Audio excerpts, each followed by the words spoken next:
Bismillah wa salatu wa salam ala nabiyyina Muhammad wa ala alihi wa ashabihi ajma'in amma ba'd. Tayyib, toujours dans l'explication de l'ouvrage Leçon de Tawhid, Al-Qawl al-Mufid ala Adillati Tawhid du Cheikh Al-Allama Cheikh Mohammed ibn Abd al-Wahhab al-Wassabi al-Yamani rahimahullah. Nous sommes arrivés au chapitre numéro 22.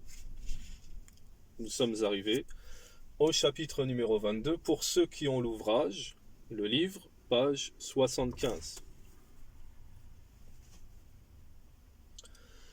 Donc, encore un chapitre qui a son importance, comme nous l'avons mentionné dans les cours précédents. Tous les chapitres sont importants. Étant donné que ces chapitres sont, cet ouvrage est constitué de chapitres, de questions religieuses qui sont les bases de la religion.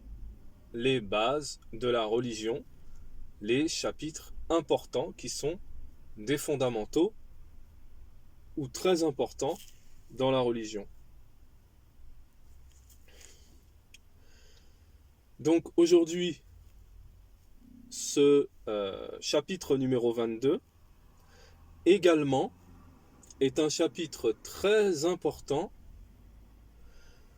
et c'est pour cela que chaque chapitre, chaque question religieuse aura besoin, nécessitera l'explication, une explication des gens de la Sunna, une explication, parce que le matn en lui-même, il donne des informations sur la question religieuse, mais il ne traite pas toute la question religieuse. Donc il n'est pas suffisant de lire le matn et de s'en tenir à celui-ci. Tayyib. Donc la leçon numéro 22, At-Tawhid se divise en 4 parties. L'unicité, le Tawhid, se divise en 4 parties. Donc nous allons commencer par lire le matn, la parole de l'auteur, et à la suite, on donnera une explication. Leçon numéro 22. At-Tawhid se divise en 4 parties. Sache mon frère. Bismillahirrahmanirrahim. Sache mon frère qu'Allah nous raffermisse sur la vérité, que le Tawhid se divise en 4 parties. Qui sont At-Tawhid al-Rububiyya, l'unicité de la Seigneurie, At-Tawhid al-Uluhiyya, l'unicité de l'adoration, At-Tawhid al-Asma' wa Sifat, l'unicité des noms et attributs. Et 4e, Tawhid al-Mutaba'a, l'unicité de conformité à la Sunna. Quant à la parole d'Allah Ta'ala, Bismillahirrahmanirrahim, au nom d'Allah, le tout miséricordieux, le très miséricordieux. On y trouve Tawhid al-Uluhiyya, l'unicité de l'adoration, et Tawhid al-Asma' wa Sifat, l'unicité des noms et attributs.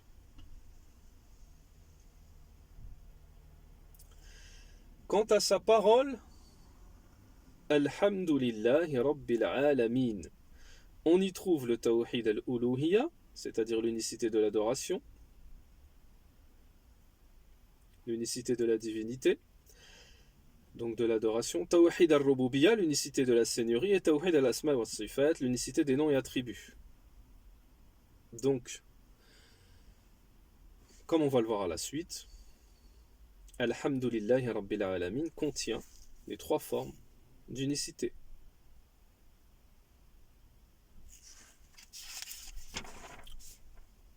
Également, La parole d'Allah subhanahu wa ta'ala, Ar-Rahman Ar-Rahim, Malik Yawmiddin, le tout miséricordieux, le très miséricordieux, maître du jour de la rétribution. On y trouve Tawhid al-Asma' wa Sifat, l'unicité des noms et attributs, Tawhid al-Rububiyya, l'unicité de la seigneurie. Quant à sa parole, Iyyaka na'budu wa iyyaka nasta'in, c'est toi seul que nous adorons et c'est toi seul dont nous implorons le secours. Donc vous avez bien compris qu'on parle de Surat al-Fatiha ici. On y trouve Tawhid al-Uluhiyya, l'unicité de l'adoration. Quant à sa parole, la parole d'Allah Ta'ala, Ihdina as-sirata al-mustaqim, sirata alladhina an'amta alayhim ghayril maghdubi alayhim waladdallin.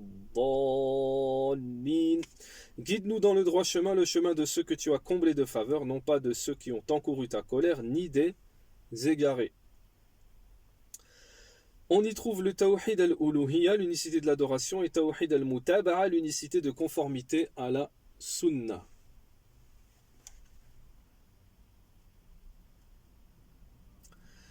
Donc à la fin, le Cheikh nous dit, se référer à Sharh al-Aqida al-Tahawiyya, page 89, et al-Jami' al-Farid, page 276. Donc Inch'Allah Ta'ala, nous allons expliquer cela.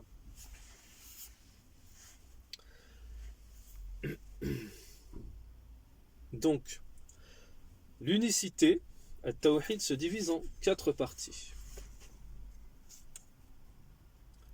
En ce qui concerne le titre ici de la leçon, du chapitre,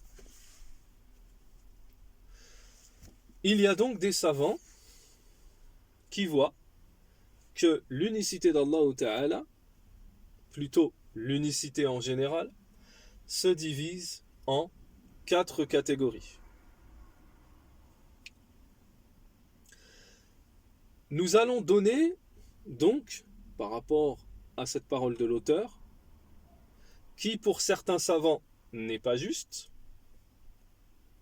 nous allons donc donner ici l'avis de Cheikh Abdelrazak al-Badr hafidhahullah par rapport à ce qui est le plus connu et le plus répandu chez les savants, c'est-à-dire que l'unicité d'Allah Ta'ala, le plus répandu, le plus connu, c'est que l'unicité d'Allah Ta'ala se divise en 3 catégories.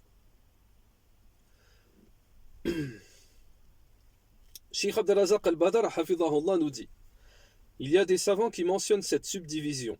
Cheikh Abdelrazak al-Badr explique que cela n'est pas authentique, cela n'est pas valable de subdiviser, diviser le tawhid en 4 catégories. Si on dit le tawhid est de 2 genres, si par exemple on dit le tawhid est de 2 genres, nous dit Cheikh Abdelrazak al-Badr,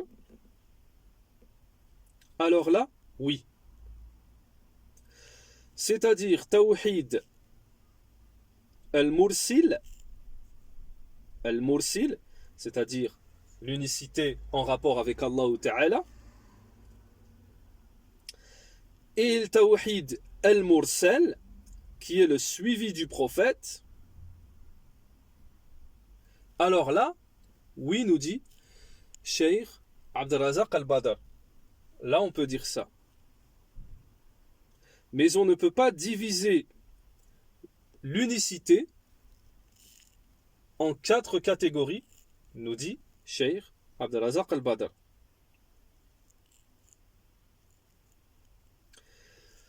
Et vous trouverez cette parole du Cheikh Abdelrazak al-Badr hafidhahullah fi Durus Anwa' al-Tawhid, le cours numéro 2 du Cheikh Abdelrazak al-Badr.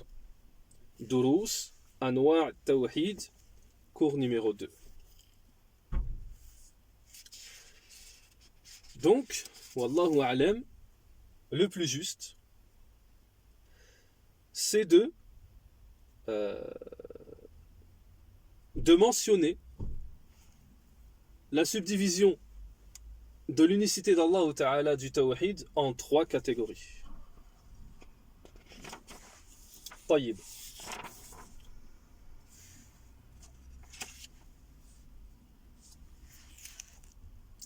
Donc en ce qui concerne cette subdivision le fait de diviser le tawhid en 3 catégories.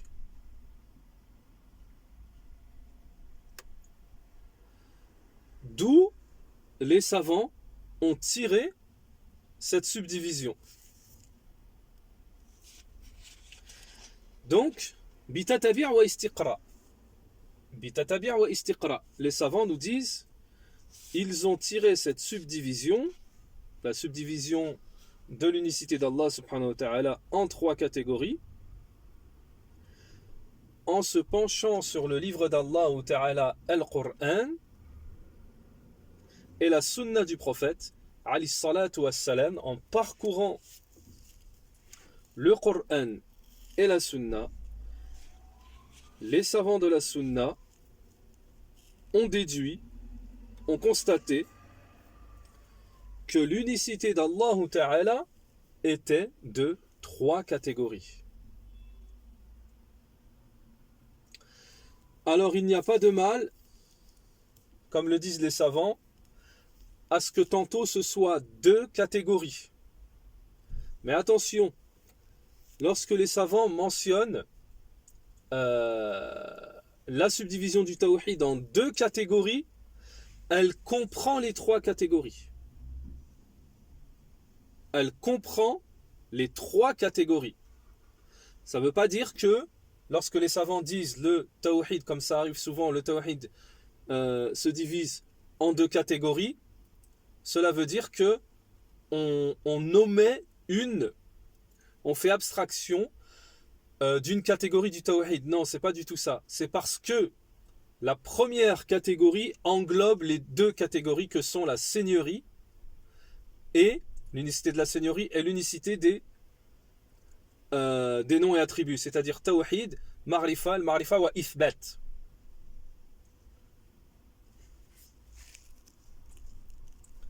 Là, tawhid, ma'rifa wa ithbat comprend le tawhid rububiyya et le tawhid al-asma wa sifat, des noms et attributs, dans une catégorie. Donc on en a déjà 2. Et ensuite, la deuxième catégorie, c'est le tawhid de l'unicité dans l'adoration.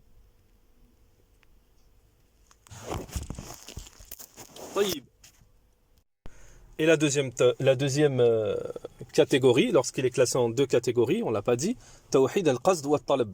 Ça, c'est l'unicité de la divinité dans l'adoration. Donc, c'est important à savoir, lorsqu'on va lire des ouvrages ou lorsqu'on va écouter les savants, les ulama, il se peut que tantôt l'unicité d'Allah ta'ala, chez certains savants, ils disent elle se divise en 2, comme on vient de le dire. Première catégorie, Ma'rifa wa Ithbat, qui sont Tawhid de la seigneurie et des noms et attributs, et Tawhid wa Qasd wa Talb, c'est, deuxième catégorie, l'unicité de la divinité dans l'adoration. Donc, comme vous le constatez, les 3 formes d'unicité sont compris dedans. Donc ça, c'est quand même important, parce que quelqu'un qui ne sait pas ça, il va s'embrouiller, il va se mélanger, tantôt on me dit 3, tantôt on me dit 2. Non, même les savants, lorsqu'ils disent 2 catégories, ça comprend les 3. Donc ça, c'est une faïda, au passage. Également, chose importante, en ce qui concerne la subdivision du tawhid, c'est que déjà on vient de voir que cette subdivision, elle n'est pas inventée ou inventée par les savants, comme le prétendent les gens de l'innovation.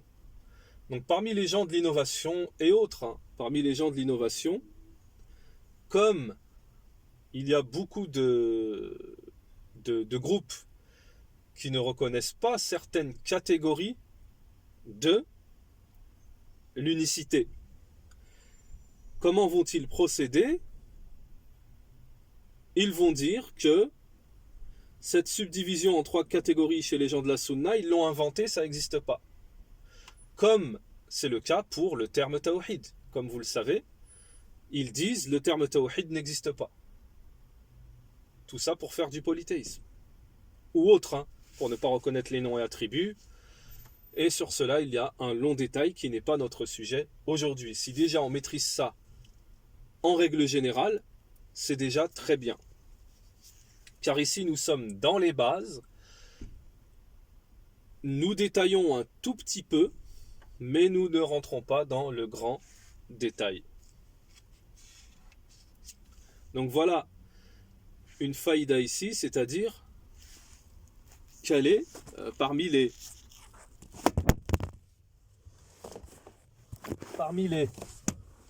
importances, les choses importantes de l'unicité, de la subdivision du tawhid en 3 catégories, parmi les choses très importantes, c'est justement que les gens de l'innovation, les associateurs et autres ne reconnaissent pas cette subdivision. Donc à partir de ce moment-là, souvent, on sera en confrontation avec des gens, que ce soit l'Ikhwan al-Muslimin, par exemple, les frères musulmans, que ce soit les Tablirs ou autres, ou bien d'autres, hein, qui ne reconnaissent pas cette subdivision en 3 catégories. Et bien lorsqu'on a affaire à eux, si on ne maîtrise pas au minimum ce sujet, quelles sont les preuves? Pourquoi ils se divisent en 3 catégories? Quelles sont ces 3 catégories? Quelles sont les preuves à ces 3 catégories? Et d'où les savants ont tiré ces 3 catégories? Si on maîtrise ça, alors on pourra répliquer aux gens du faux et ne pas tomber dans certaines ambiguïtés. Déjà, la première chose, c'est de répliquer pour soi-même. La réplique pour soi-même et ensuite aux autres. Donc voilà pourquoi c'est très important. Car beaucoup parmi les groupes, les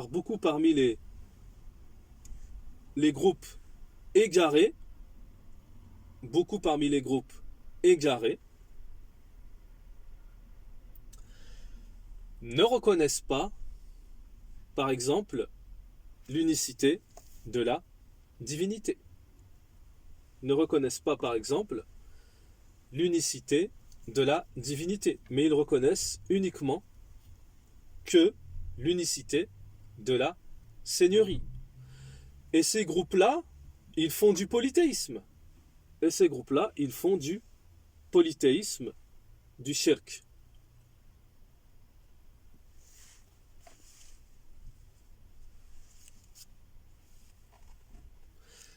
Par exemple, comme l'établir, à titre d'exemple, comme l'établir.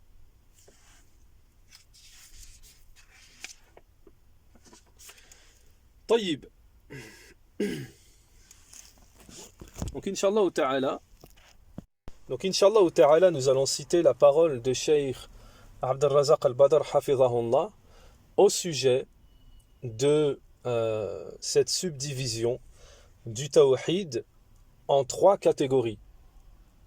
Et cette parole du Cheikh est un éclaircissement très profitable. Très profitable.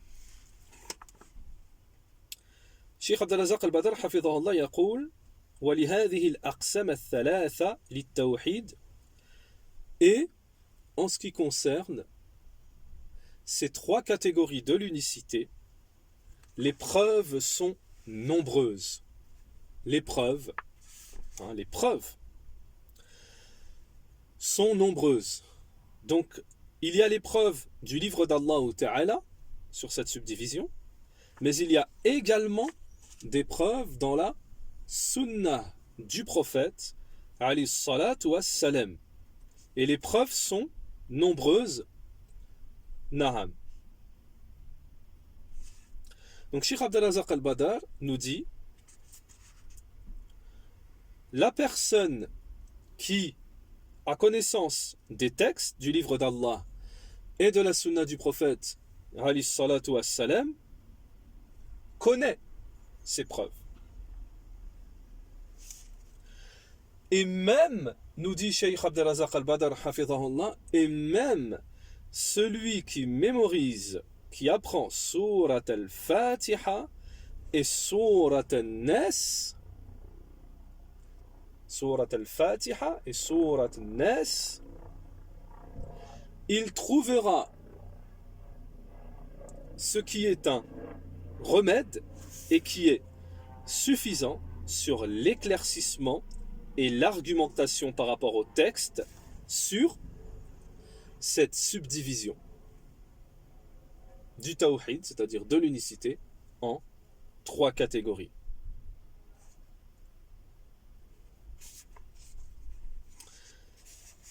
Naam. Donc, Cheikh Abdelrazak al-Badr nous dit que les preuves ne manquent pas. Les preuves sur ce taqsim ne manquent pas, elles sont nombreuses. Il nous mentionne Surat al-Fatiha, donc également dans notre ouvrage, l'imam le Cheikh Mohammed ibn Abdel Wahhab al-Wasabi, également a mentionné Surat al-Fatiha, comme vous avez pu le constater, qui est une preuve qui englobe cette sourate du Coran, qui englobe les 3 catégories d'unicité. Comme quoi les ulama, selon les prétentions des innovateurs, n'ont rien inventé. Puis Cheikh Abdelrazak al-Badr hafidhahullah nous mentionne plusieurs autres preuves du Kitabi wa Sunnah. Nous allons ici en mentionner quelques-unes. Naham. Cheikh Abdelrazak al-Badr hafidhahullah nous dit وَمِنَ الْآيَاتِ الَّتِي جُمِعَتْ أَقْسَمَ التَّوْحِيدَ الثَّلَاثَةِ. Parmi donc les versets qui englobent, qui réunissent les 3 formes d'unicité, catégories plutôt d'unicité, il y a la parole d'Allah Ta'ala, Surat al-Baqarah, verset 255, nous dit Cheikh Abdelrazak al-Badr. Allahu la ilaha illa huwa al-hayyul qayyum, la ta'khudhuhu sinatun wa la naum, lahu ma fis samawati wa ma fil ard, man dha alladhi yashfa'u 'indahu illa bi'idhnihi, يعلم ما بين أيديهم وما خلفهم ولا يحيطون بشيء من علمه إلا بما شاء وسع كرسيه السماوات والأرض ولا يؤوده حفظهما وهو العلي العظيم. Donc, comme vous l'avez constaté, Aïta Kursi, Surat al-Baqarah, verset 255. Cheikh Abdelrazak al-Badr nous dit, ce verset noble, béni, ce verset noble, béni, constitué de 10 parties, 10 phrases. Il y est contenu l'unicité d'Allah Ta'ala, sa grandeur, son immensité. Il y est également contenu son individualisation, le fait qu'il soit unique dans la perfection et la grandeur. Il y a également dans ces versets, la concrétisation pour celui qui lit et qui apprend. Donc qui concrétise ce verset, qui le met en application, qui l'apprend. Il y a ce qui lui est suffisant concernant les noms d'Allah Ta'ala, les plus beaux noms d'Allah Ta'ala. Wa fiha min asma'illahi al-husna khamsa asma. Il y a donc 5 parmi les plus beaux noms d'Allah Ta'ala. Puis Cheikh Abdelrazak al-Badr hafidhahullah nous dit وَفِيهَا مِنْ صِفَاتِ اللَّهِ مَا يَزِيدُ عَلَى 10 صِفَاتٍ. Il y a également dans ce verset béni les attributs d'Allah Ta'ala. Il y en a plus d'une vingtaine d'attributs. Dans ce verset, il y a donc au début l'unicité d'Allah Ta'ala dans la divinité. Et ce qui vient annuler la divinité à autre qu'Allah subhanahu wa ta'ala. ثم ذكر حياة الله. Puis, dans ce verset, à la suite, il y est mentionné la vie d'Allah Ta'ala qui est parfaite. Le vivant parfait. Celui dont la fin n'existe pas.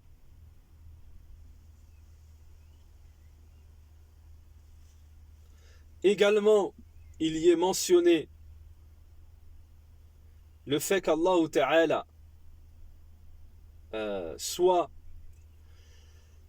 celui dont toutes les qui se suffit à lui-même et dont toutes les créatures ont besoin de lui, c'est-à-dire qu'il se suffit à lui-même et il administre toutes les affaires des créatures.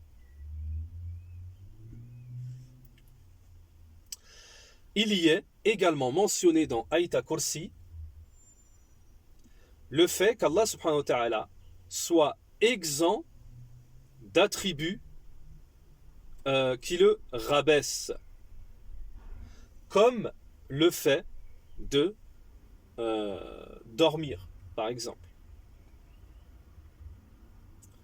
Également, il y est mentionné le fait qu'Allah Ta'ala soit le roi dans son royaume, et que tout ce qui est compris dans les cieux et dans la terre est serviteur et esclave et serviteur d'Allah subhanahu wa ta'ala. Ils entrent sous la royauté d'Allah subhanahu wa ta'ala. Il y est également mentionné dans ce noble verset qui est la meilleure sourate du Coran. Il y est également mentionné les preuves de l'immensité d'Allah Ta'ala et qu'il n'est pas possible, qu'il est impossible à quiconque d'intercéder auprès d'Allah Ta'ala sans son autorisation. Il y a également dans ce verset, nous dit Cheikh Abdelrazak al-Badr hafidhahullah, il y est également mentionné l'affirmation de l'attribut de connaissance à Allah subhanahu wa ta'ala, et que cet attribut de connaissance, la science d'Allah ta'ala, elle englobe, elle couvre toute connaissance, toute chose. Naham.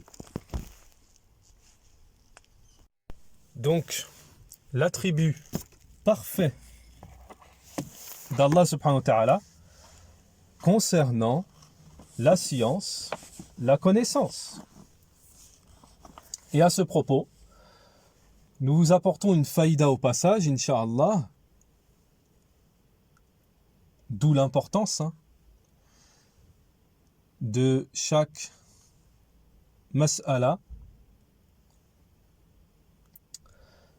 C'est qu'en ce qui concerne la science d'Allah subhanahu wa ta'ala, il y a des groupes qui ont la croyance qu'Allah Ta'ala ne sait pas ce qui va se passer avant que ça se passe. Wa'iyadhun billah. Et d'autres croyances erronées qui existent concernant la connaissance. Donc voilà pourquoi c'est très important. Et à ce propos, juste à la suite, regardez ce que nous dit Cheikh Abdelrazak al-Badr, et ça c'est Aqida al-Sunnati wal-Jama'a. Il y a la réplique dedans. Fahuwa, Allah Ta'ala, ya'lam ma kana. Allah Ta'ala, il sait ce qu'il y a eu, ce qui s'est passé. au passé. Wama sayakun, et ce qui se passera, donc au futur. Wama lam yakun law kana kayfa yakun. Et Allah Ta'ala, il sait ce qui n'est pas, si cela aurait été, comment cela aurait été. وفيها بيان عظمة الله سبحانه وتعالى. Donc dans ce verset également, Ayat Kursi, il y a l'éclaircissement de l'immensité, la grandeur d'Allah Ta'ala, en mentionnant, par la mention, de l'immensité, la grandeur de sa création. Et Cheikh Abdelrazak al-Badr Hafidhahullah nous dit, pour expliquer cela, فَإِذَا كَانَ الْكُرْسِيُّ وَهُوَ مَخْلُقٌ مِنْ مَخْلُقَاتِهِ وَسِعَ السَّمَاوَاتِ وَالْأَرْضِ. Au moment où le kursi, donc le trône,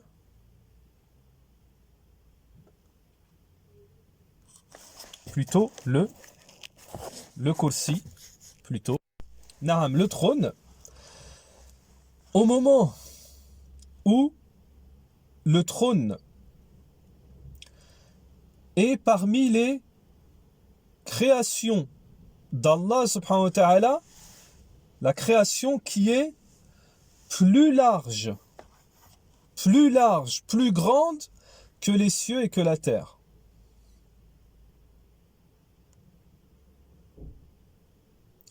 Alors, qu'en est-il du Créateur, le grand, le Seigneur, l'immense? Nous dit Cheikh Abdelrazak al-Badr Hafidhahullah. Wa fiha bayan.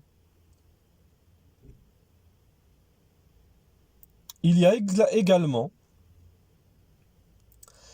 dans ce verset Ayat Kursi l'éclaircissement qu'Allah subhanahu wa ta'ala est parfait dans sa capacité. Est parfait dans sa capacité à gérer toute chose. Il n'est pas difficile pour Allah subhanahu wa ta'ala de supporter les cieux et la terre. Et comme nous dit Cheikh Abdelrazak, c'est-à-dire qu'ils ne sont pas lourds pour Allah subhanahu wa ta'ala. La yathqiluhu hifdhu as-samawati wal ard. Puis Cheikh Abdelrazak al-Badr nous dit, et ce verset se conclut, se termine par la mention des deux immenses noms d'Allah subhanahu wa ta'ala qui sont Al-Aliyyul Azim. Al-Aliyyu Al-Azim. Wa fihima. Il y a donc ici dans ces noms d'Allah subhanahu wa ta'ala l'affirmation de l'élévation d'Allah subhanahu wa ta'ala. Donc l'élévation en tant qu'entité, c'est-à-dire qu'il s'est élevé lui-même. Naham. Il y a l'élévation d'Allah subhanahu wa ta'ala parmi les trois formes d'élévation.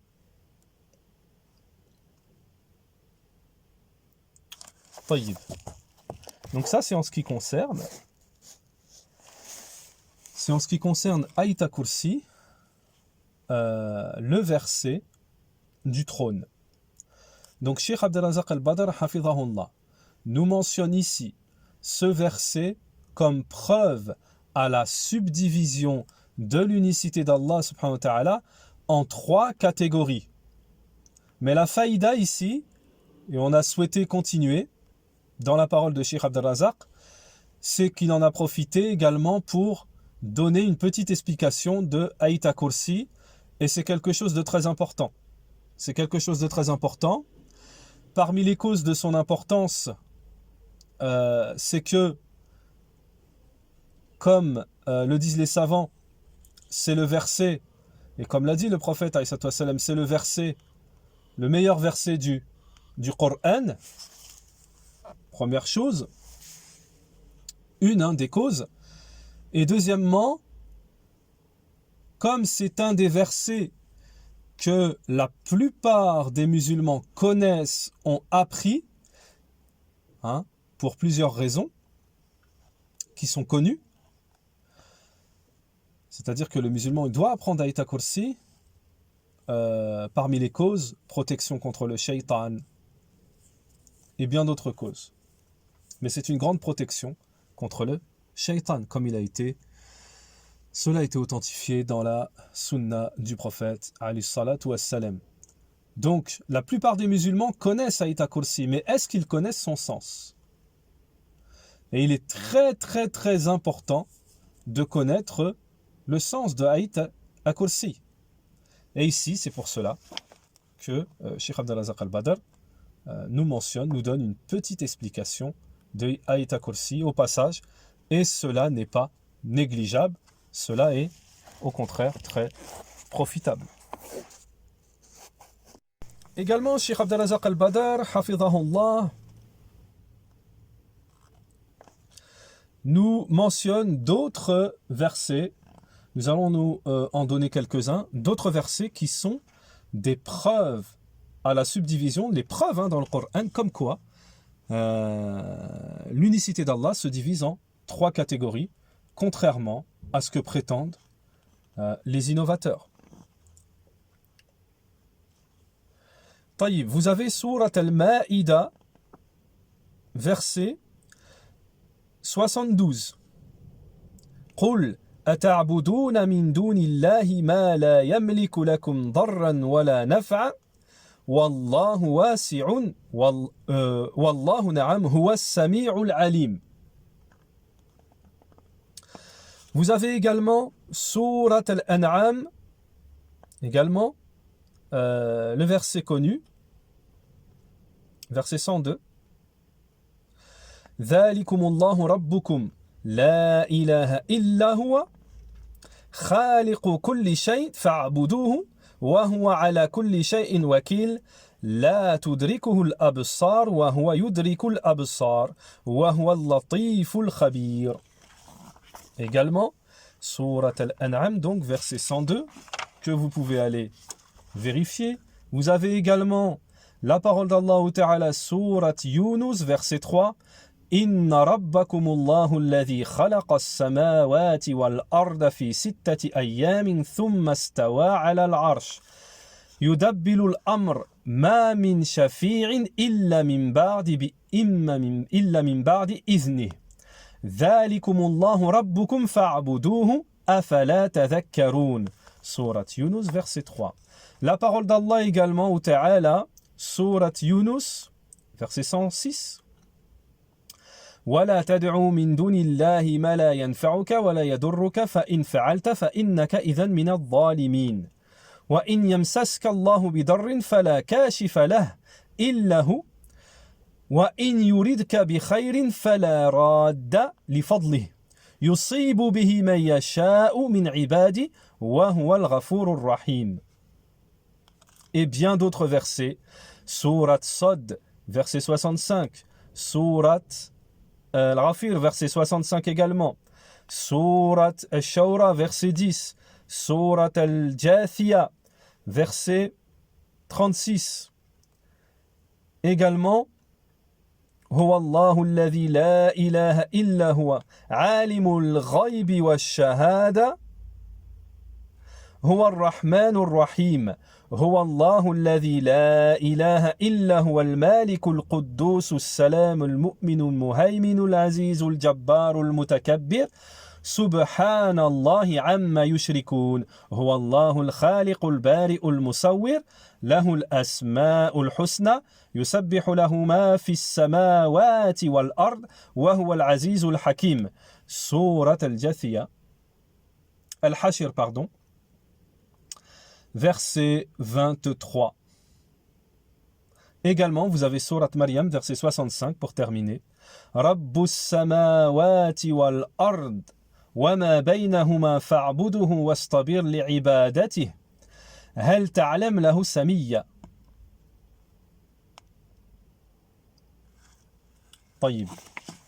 Donc ça, et il y a beaucoup encore d'autres versets, nous dit Cheikh Abd al-Razak al-Badr, mais ça, c'est déjà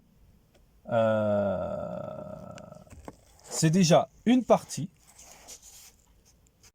Donc regardez, pour ceux qui prétendent qu'il n'y a pas de preuve à la subdivision de l'unicité en 3 catégories. Puis, après avoir mentionné les versets, quelques versets parmi les versets du Coran, Cheikh Abd al-Razak al-Badr, hafidhahullah, nous mentionne les preuves parmi les al-adhkar, les invocations. Donc, également, parmi les preuves de la subdivision du tawhid en 3 catégories, parmi les preuves, comme quoi le tawhid se divise en 3 catégories, nous avons vu quelques versets du Coran.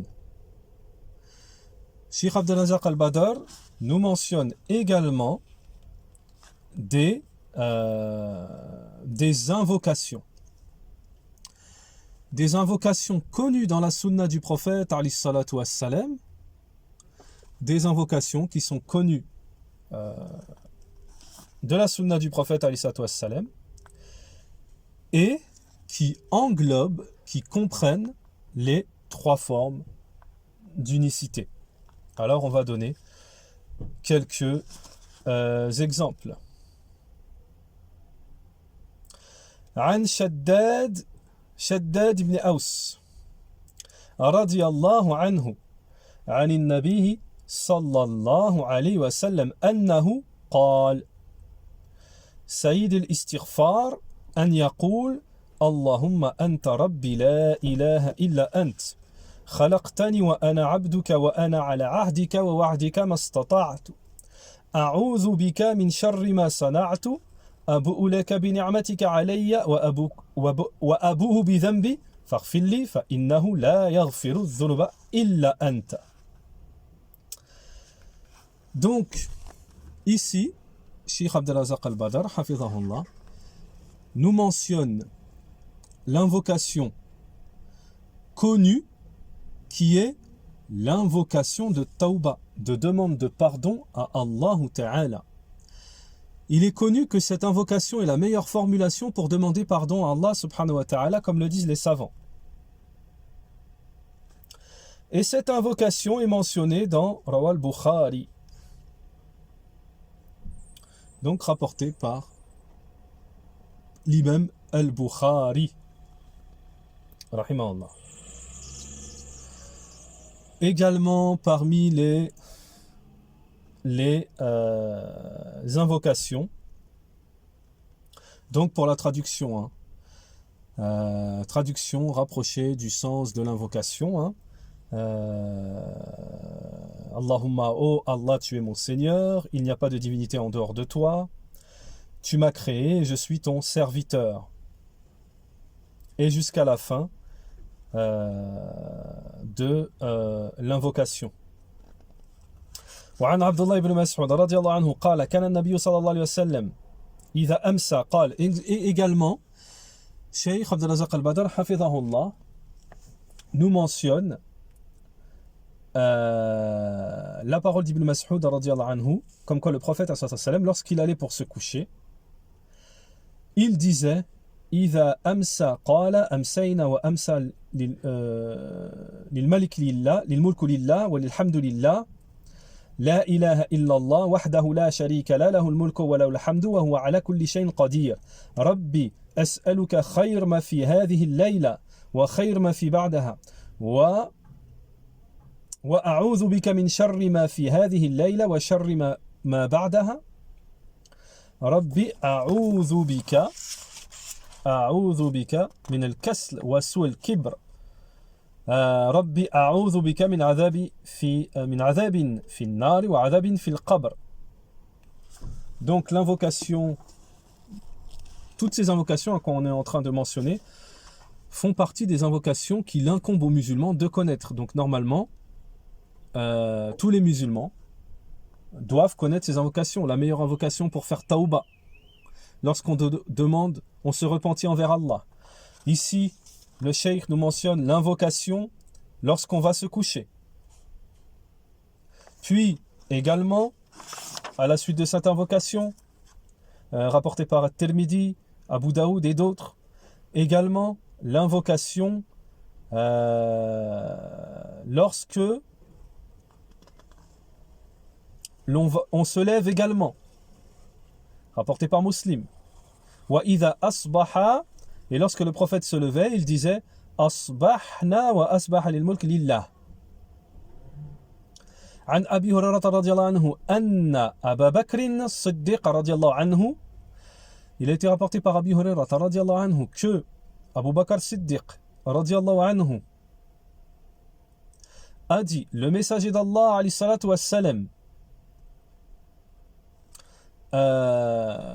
disait 3 paroles lorsqu'il se levait. Plutôt, il disait une parole lorsqu'il se levait. Donc, également, invocation lorsque le prophète إذا أصبحت إذا أصبحت وإذا أمسيت قال قل اللهم فاطر السماوات والأرض عالم الغيب والشهادة رب كل شيء, jusqu'à la fin de l'invocation. Invocation lorsque l'on se lève. وفي رواية أخرى وإن اقترف على نفسي سواء أو أجره إلى مسلم. طيب, عن البراء بن عازب رضي الله عنه قال لي رسول الله صلى الله عليه وسلم رضي الله عليه الصلاة والسلام نعم إذا أتيت. Également, une autre invocation, c'est l'invocation lorsque tu vas pour faire l'odo, les ablutions pour la prière.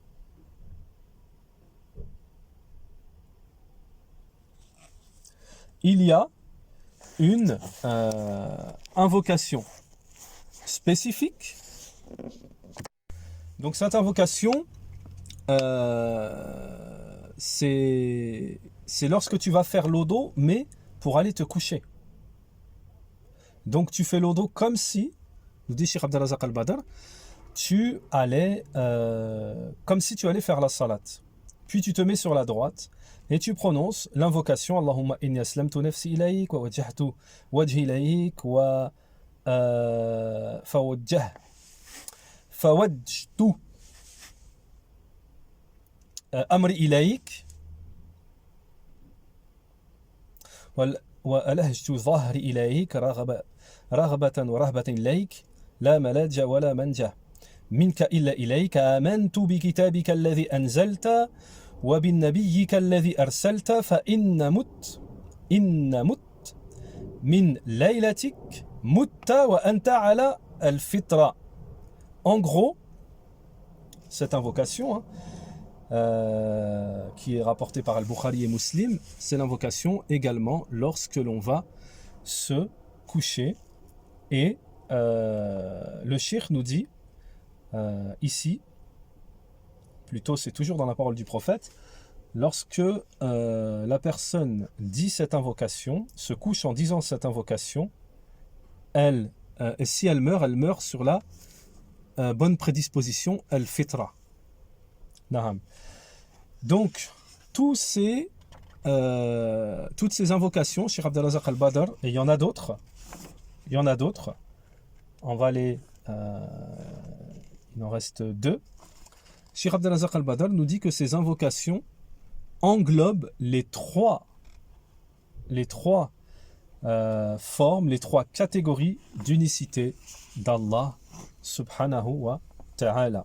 وعن أبي هريرة رضي الله عنه قال كان رسول الله صلى الله عليه وسلم. Donc il y a encore une autre version de l'invocation lorsqu'on va se coucher.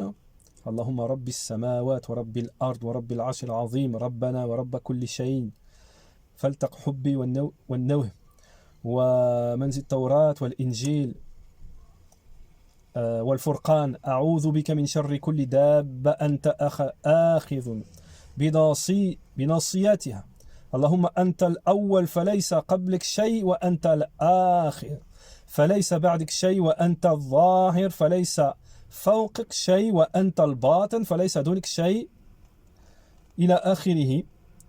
Donc encore une version d'une invocation qui comprend les trois formes de tawhid dans la sunna du prophète par rapport à des invocations que le prophète, qui sont authentiques, hein, que le prophète alayhi salatu wassalam a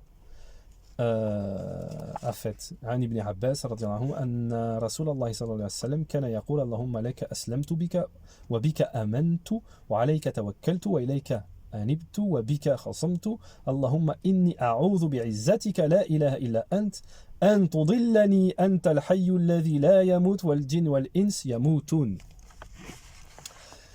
Et la dernière invocation rapportée par Muslim que vous devez également connaître, An Ibn Abbas, Ibn Abbas, compagnon, des meilleurs compagnons du prophète, alayhi salatu wassalam. Donc celle-là aussi, elle est très très importante. Allahumma laka aslamtu, c'est envers toi que je me soumets, pour toi que je me soumets et que je crois, que j'ai cru, et c'est en toi que je remets ma totale confiance, et c'est vers toi que je reviens en repentant jusqu'à la fin de l'invocation.